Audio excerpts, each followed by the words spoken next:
Good evening, everyone. Welcome to AI Debates, your essential meeting place for deciphering international news with rigor, tension, and truth. Tonight, we're tackling a burning question. After more than 3 years of war, how does the Ukrainian army really compare to Russian military power? The front is stretching, fighting is intensifying, drones are raining down, bombs are falling. But who really dominates on the ground? What remains of Ukraine's capabilities? And Russia, is it really advancing, or is it getting bogged down in a war of attrition? To discuss this, I have the pleasure of welcoming 4 speakers with very different backgrounds. First, Hélène Perrot, a former reserve lieutenant colonel, now head of the Strategic Research Office Active Defense. She is following this conflict closely and precisely analyzing the tactical movements of each side. Good evening, Hélène, and welcome. Good evening. Thank you for the invitation. This is a crucial topic, and I hope we can gain some clarity this evening. Also with us is Nikola Drovedev, a former spokesman for the Russian army, now a military analyst in Moscow. He openly defends the Kremlin's strategy and the effectiveness of the Russian army. Good evening, Nikola. It's nice to have you with us. Good evening, and thank you. It's always a pleasure to confront facts with Western fantasies. We also welcome Stéphane Cherki, a French defense specialist and expert on NATO and information warfare, who is a vocal supporter of the Ukrainian resistance. Good evening, Stéphane. Nice to see you again. Good evening, and thank you for inviting me. I hope we can set some straight this evening. And finally, General Philippe De Lottaz, former head of military intelligence for the French forces in Africa. A neutral and lucid perspective, combining field expertise and strategic analysis. Good evening, General. It's an honor. Good evening, everyone. Objectivity is never easy, but it is more necessary than ever. Thank you, all 4 of you. The debate promises to be tense, technical, and fascinating. Tell us in the comments, who do you think is truly dominating this conflict? Is the Ukrainian army still holding out? Or is Russia crushing everything in its path? Subscribe so you don't miss any upcoming debates, like if you appreciate the freedom of tone and analysis, and most importantly, share this video with others. The debate begins now. Hélène, I'll start with you. 3 years after the start of the Russian invasion, the war is still raging. The lines are shifting, but slowly. Ukraine is resisting. Russia is advancing. So, what's the real status of the military situation on the ground? Who's holding up? Who's running out of steam? 3 years of war, and Ukraine is still standing. That alone is an achievement. We're talking about a smaller country, attacked by the second largest army in the world, with disproportionate resources. But what we forget is that this Ukrainian resistance is based on extraordinary courage, on a remarkable capacity for tactical adaptation. That said, let's be clear. Today, the Ukrainian army is suffering. The lack of ammunition is glaring, troop rotations are limited, the lines are stretched. The Russians have a strategic depth that Ukraine cannot match. They absorb the blows and they advance, not quickly, but surely. So you admit what everyone sees. Russia is advancing. Is Ukraine resisting? Yes, like a wooden wall facing a tide. The truth is that the Russian army has been able to adapt its strategy. We have a robust, autonomous military industry in full production. Drones launched en masse, unparalleled artillery, hypersonic missiles that neither the United States nor NATO have managed to match. Russia has conquered Marinka, Toretsk, and soon Chasiv Yar will fall. And not because we are throwing waves of humanity as your propaganda claims, but because we know how to coordinate, maneuver, and strike where it hurts. Coordinate? I hope you're joking.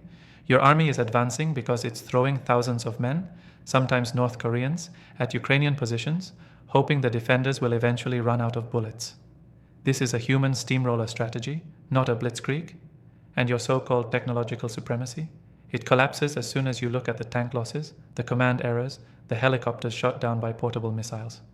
Yes, the Russians are advancing, by a few meters, at the cost of hundreds of deaths.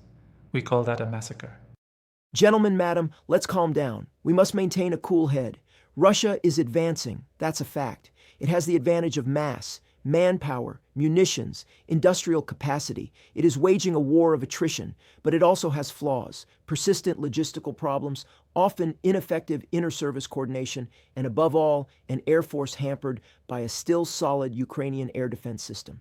For its part, Ukraine is holding out, but at a high price. Morale is there, as is ingenuity, but resources are dwindling. The truth is that we are in a long, dirty war, and for the moment, neither side has struck a decisive blow. And that's precisely the danger, the status quo.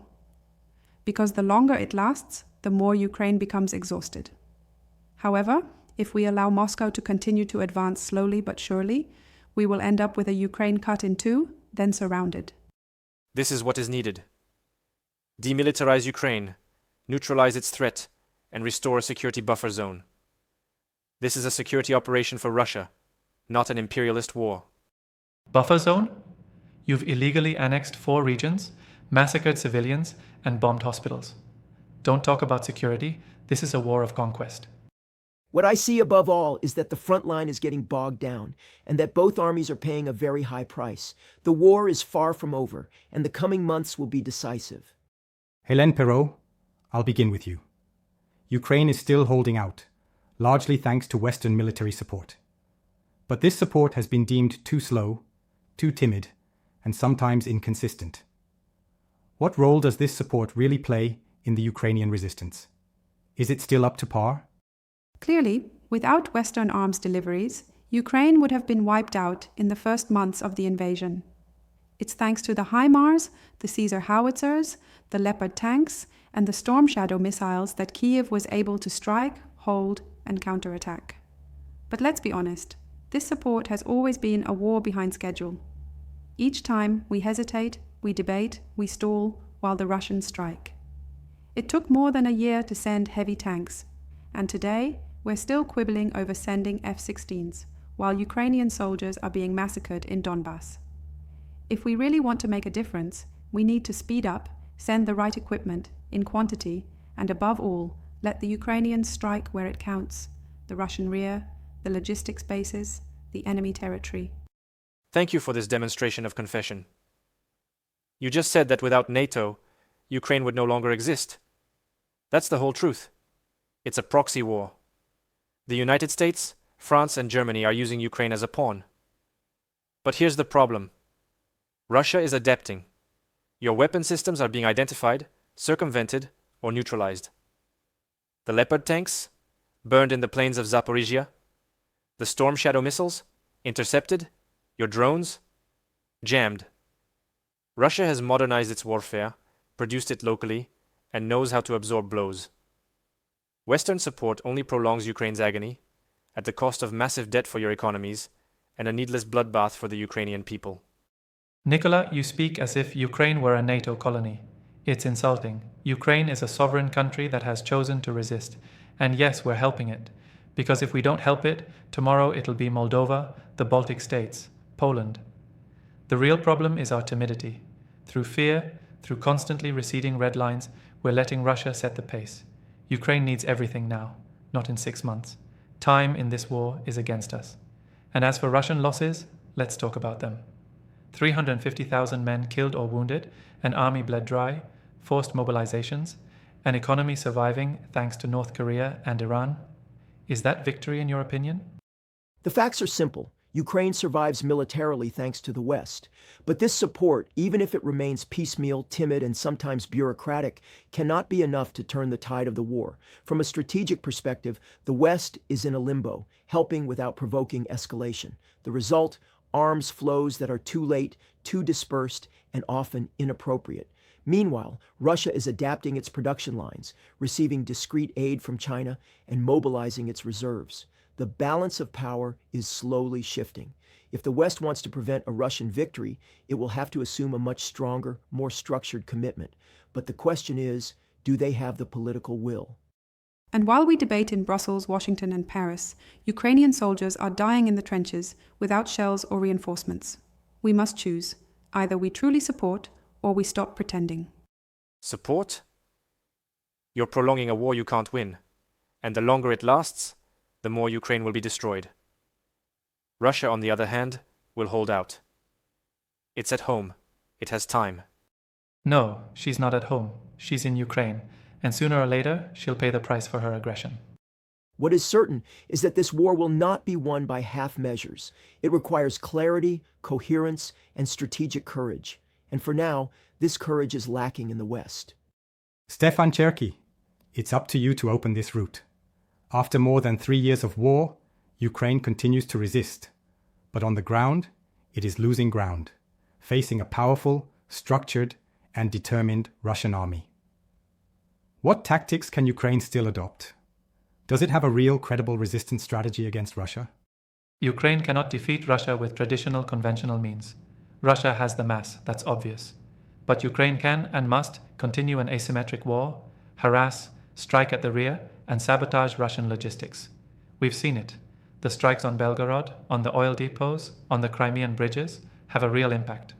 It's these targeted surgical actions that undermine the Russian war machine. On the ground, Ukraine has also demonstrated a formidable capacity for adaptation.